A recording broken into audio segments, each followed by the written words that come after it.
Trivandrum medical കോളേജിൽ നിന്നാണ് അത് വാങ്ങുന്നത്. അതിൻ്റെ പ്രൈസ് ബില്ലും ഇതിൽ എഴുതിയിട്ടുണ്ട്.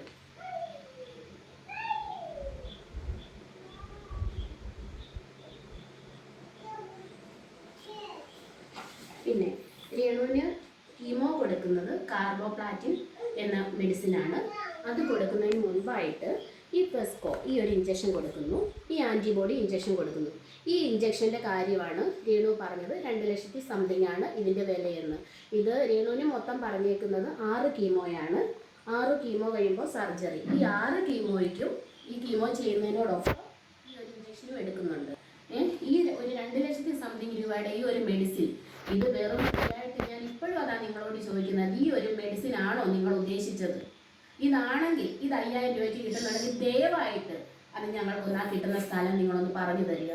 എൻ്റെ അനിയത്തിക്ക് വേണ്ടി ഞാനത് എൻ്റെ ഒരു അപേക്ഷയാണ്. ഇതിപ്പോൾ ഞാൻ മരിക്കാൻ വേണ്ടി തന്നെ ആഗ്രഹിക്കുന്ന കുറച്ച് പേരും ഈ ഒരു ബ്ലോഗേഴ്സിലുണ്ടെന്നാണ് എനിക്ക് തോന്നുന്നത്. ഞാൻ അവർക്കൊന്നും ഒരു ദ്രോഹം ചെയ്തില്ല. നിങ്ങളാരും എനിക്ക് ഒരു ഉപകാരവും ചെയ്യണ്ട, നിങ്ങൾ ഉപദ്രവിക്കാതിരുന്നാൽ മതി. ഞാൻ എങ്ങനെയും മരുന്ന് വായിച്ച് ഞാൻ ജീവിച്ചു പോട്ടെ.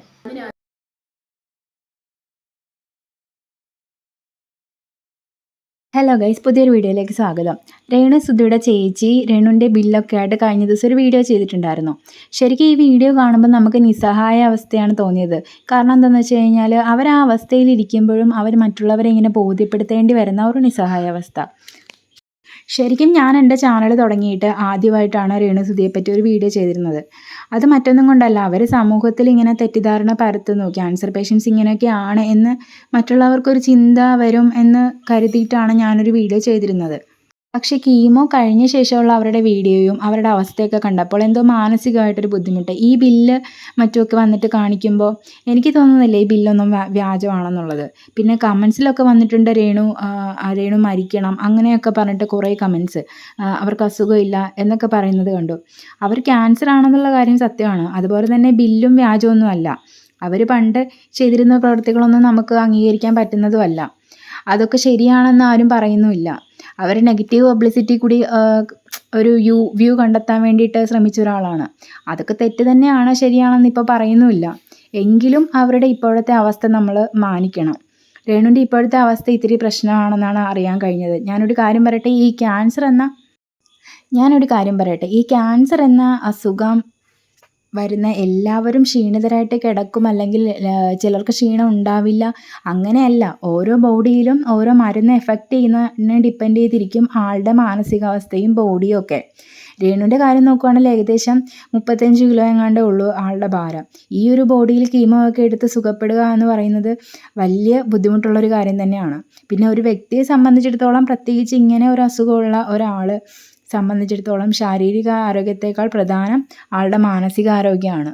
അപ്പോൾ ഇങ്ങനെയുള്ള നെഗറ്റീവ് കമൻസും രേണു മരിച്ചു പോകണം, അതുപോലെ തന്നെ അവർക്ക് അസുഖം ഇല്ല, അങ്ങനെയൊക്കെ കാണുമ്പോൾ അവരുടെ മാനസികാവസ്ഥ നമ്മളൊന്ന് ആലോചിച്ച് നോക്കിക്കേ. ഇത്രയൊക്കെ പ്രയാസങ്ങൾ നേരിടുന്ന ഒരാൾ കാണുന്ന കമൻസാണ് ഇതെല്ലാം. അപ്പോൾ അവരുടെ ഒരു ഫാമിലിയിലെ അംഗമാണ് നമ്മളെങ്കിൽ മാത്രമേ നമുക്ക് ആ അവസ്ഥ എത്രത്തോളം ഭയാനകരമാണെന്ന് പറയാൻ പറ്റുള്ളൂ.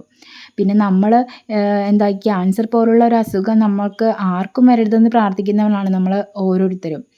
അപ്പോൾ അവരെ വന്നിട്ട് ഇങ്ങനെയൊക്കെ പറയുമ്പോൾ, പ്രത്യേകിച്ച് അവർക്കൊരു കുട്ടി കൂടിയുള്ള സാഹചര്യത്തിൽ അവർ മരിച്ചു പോകണം, അവർക്ക് അസുഖമില്ല അങ്ങനെയൊക്കെ പറയുമ്പോൾ അതിനോട് ഞാൻ ഒട്ടും തന്നെ യോജിക്കുന്നില്ല. പിന്നെ ഈ ബില്ലിലുള്ള എമൗണ്ട് ഇപ്പം നിങ്ങൾ പറയുന്നത് പോലെ തന്നെ ഇപ്പം വ്യാജമാണ് എന്ന് തന്നെ ഇരിക്കട്ടെ. അങ്ങനെയാണെങ്കിൽ അവരവരുടെ അസുഖങ്ങളൊക്കെ മാറി റിക്കവറായി നല്ല രീതിയിൽ വരുന്ന സമയത്ത് നമുക്ക് അതിനെപ്പറ്റി മറുപടി പറയാം. അല്ലെങ്കിൽ അവർക്ക് ആരോഗ്യം വന്നു കഴിഞ്ഞിട്ട് നമുക്ക് അതിനെപ്പറ്റി വിമർശിക്കാം. അവരുടെ സിറ്റുവേഷൻ എന്താണെന്ന് അത് അവർക്ക് മാത്രമേ അറിയുള്ളൂ, അല്ലെങ്കിൽ അവരുമായിട്ട് ചുറ്റിപ്പെട്ട് നിൽക്കുന്ന ആൾക്കാർക്ക് മാത്രമേ അറിയാൻ പറ്റുള്ളൂ. നിങ്ങൾക്ക് കൂടുതലായിട്ട് അറിയണമെന്നുണ്ടെങ്കിൽ അവരുടെ നെയ്ബേഴ്സിനോടോ അല്ലെങ്കിൽ അവരുടെ റിലേറ്റീവ്സിനോടോ ചോദിക്കുക. അപ്പോൾ അവരതിനുള്ള ആൻസർ തരുമല്ലോ. ഇതാണ് എൻ്റെ അഭിപ്രായം. അപ്പോൾ നിങ്ങളുടെ അഭിപ്രായം എന്താണെന്ന് കമൻറ്റിൽ രേഖപ്പെടുത്തുക. പുതിയൊരു വീഡിയോ ആയിട്ട് ഉടനെ തന്നെ കാണാം.